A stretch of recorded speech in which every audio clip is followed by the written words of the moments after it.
WFXR is your local election headquarters, and in less than half an hour, the eyes of both political parties in America will be tuned to the one and only debate in the race for the governor's mansion here in the Commonwealth. Republican Winsome Earl Sears and Democrat Abigail Spanberger will face off tonight on the campus of Norfolk State University. Here to let us preview what might impact this debate is our political analyst, Dr. Karen Hult from Virginia Tech. Thanks for joining us, Dr. Hult. Welcome back. Glad to see you again. Good to be with you. Great to be here. So first question, we'll get right to it. Abigail Spanberger in most polls has about a 10-point lead. Yes. How will that impact how both candidates approach this debate? Well, what Spanberger will be doing is trying to protect that lead while also making clear to people that she is appropriate to be governor of the state of Virginia and to talk about what she will do going forward after the election.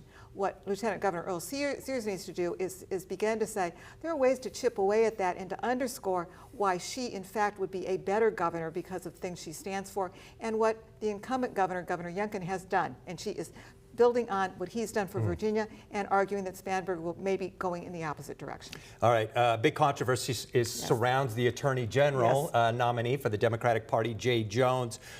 Do you think that will play a major part in tonight's debate?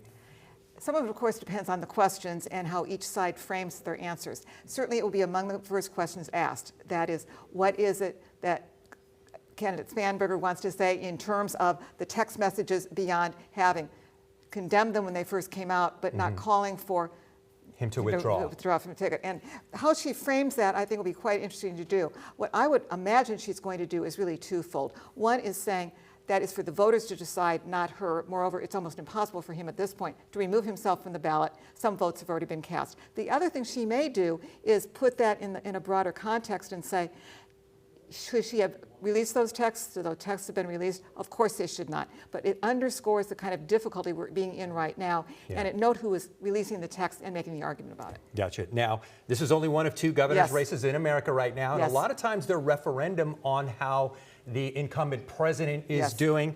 What kind of role do you think that'll play in tonight's debate? Well, I think it always does, in part because both candidates are going to be judged by how the economy in Virginia is doing or perceived as doing. What this president has done for at least many members of the Commonwealth is caused, in their view, caused prices to raise with increased tariffs, but more than that, being behind the government shutdowns, the furloughing of a great many federal workers, and the firing of still other workers. So that kind of economic uncertainty will be part of the discussion as well. Gotcha. Now, in the grand scheme of things, early voting has already started. Do you think tonight's debate will move the needle?